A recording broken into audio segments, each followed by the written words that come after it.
Buya Hamka pernah berkata, wanita adalah tiang negara. Jika wanita baik, maka baiklah negara. Namun, jika wanita bobrok, maka bobroklah negara. Bagaimana kita menilai insan bergelar wanita agar pedoman yang diperoleh tidak sirna? Sempena sambutan Hari Wanita, ikuti laporan Aida Mulyono dan jurukamera Zaim Zarfan. Wanita di Julang Negara Gemilang telah dipilih sebagai tema sambutan Hari Wanita 2024 yang memberi penekanan kepada pentingnya membentuk budaya inklusif dan kesaksamaan gender pada semua lapisan masyarakat sebagai usaha untuk memartabatkan wanita di negara ini. Tema ini meluaskan anggapan masyarakat terhadap kesaksamaan gender yang bukan bermaksud lelaki dan wanita bersaing atau mempunyai hak dan keperluan sama rata semata-mata. Tetapi ia adalah nilai menghormati dan membantu antara satu sama lain. Ketua Polis Daerah Bau, Deputy Superintendent DSP Jawai Francis berpendapat golongan lelaki dan wanita tidak seharusnya disifatkan sebagai dua personaliti yang berbeza. Hal ini kerana pada masa kini, wanita juga mempunyai banyak peranan dan pencapaian yang setara dengan golongan lelaki termasuk sebagai seorang pemimpin. Wanita berperanan pentinglah dalam pelbagai aspek seperti dalam ekonomi, dalam pendidikan, kesihatan dan sebagainya lah. Okay, namun saya akan menekankanlah tentang kepimpinan sebab lately kita pun semua tahu kan sekarang ni ada ramai menteri wanita, ketua jabatan wanita. Sekarang ni kita tengok dekat Sarawak sendiri kita ada menteri-menteri wanita. So kalau kita lihat daripada daripada dulu sehingga sekarang sangat banyak perbezaan dia.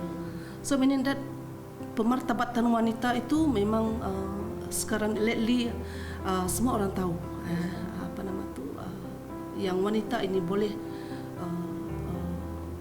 boleh memimpin. Ibu kepada 6 orang cahaya mata berbangsa Iban ini menjawat jawatan Ketua Polis Daerah Bau sejak Julai 2023 dan telah berkhidmat dalam Polis Diraja Malaysia PDRM selama 27 tahun. Beliau menyifatkan peranan seorang ibu dan tanggungjawab kepada negara merupakan satu cabaran sebagai seorang wanita berkerjaya. Jatuh bangun saya dengan anak-anak itulah.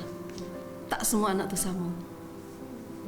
Dan adalah suatu cabaran yang sangat besar bagi diri saya sebab suami bekerja, saya juga bekerja dan saya membesarkan anak yang seramai 6 orang.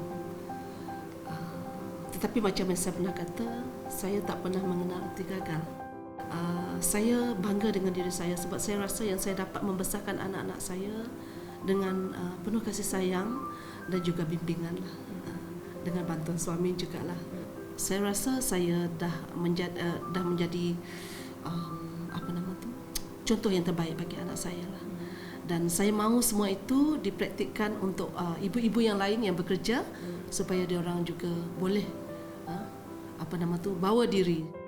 Ibarat lakon layar masa kini, watak utama dipegang Sri Kandi. Tugasan berat dan lasak bukan lagi halangan buat golongan teristimewa ini. Bagi juruteknik akses tali Faidalul Zakiah, melakukan pekerjaan yang majoritinya dimonopoli kaum lelaki bukan perkara yang mudah. Ibarat Spider-Woman, tugas yang dilaksanakan Faidalul memerlukan beliau memanjat bangunan tinggi. Berkongsi cerita, Faidalul berkata dalam melaksanakan tugasnya, beliau perlu mempunyai daya pemikiran dan fokus yang tinggi. Kalau kami lah kan, apa yang pengalaman kami, anggap dia macam biasalah, jangan terlampau. Kalau makin kita fikir perasaan takut makin kita macam makin takutlah.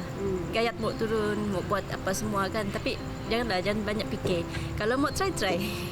Kalau rasa si sanggup jangan tengok di bawah sebab makin kita tengok di bawah sebab tinggi kan. Jangan. Kita fokus ke depan. Okey, relax, tarik nafas panjang. Okey, turun. Kalau mau tengok pun tengok pakai anak mata. Okey, turun pelan-pelan. Jangan banyak fikir.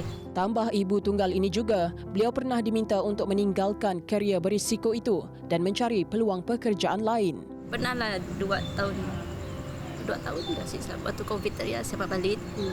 Menahan rasa ayah si dapat gaya dengan anak si dapat apa semua. Jadi paksalah stay di sini. Kadang mak keluarga pun kadang ada bising juga lah. Dah lah, jangan kerja macam ni lagi. Cari kerja dekat. Bukan saya dapat cari kerja nak dekat. Cuma masalah orang semua ambil. Ada beritahu dengan family lah. Siapa lah, ya apa nama, biarlah kerja macam tu. Lagipun bukan selalu juga ikut orang turun kali. Kadang kami monitor orang, pergi mengajar. Tapi pergi memang jaranglah turun ikut orang. Kalau kami rasa macam si mau hilangkan skill, si mau tiba-tiba gayat datang, okey kami turun. Di sebalik tuaian kejayaan Sri Kandi ini, adakah mereka terkecuali daripada stigma negatif masyarakat? Nantikan esok laporan kedua Hari Wanita 2024, Hala 7 Wanita Masa Kini. Aida Mulyono, TVS.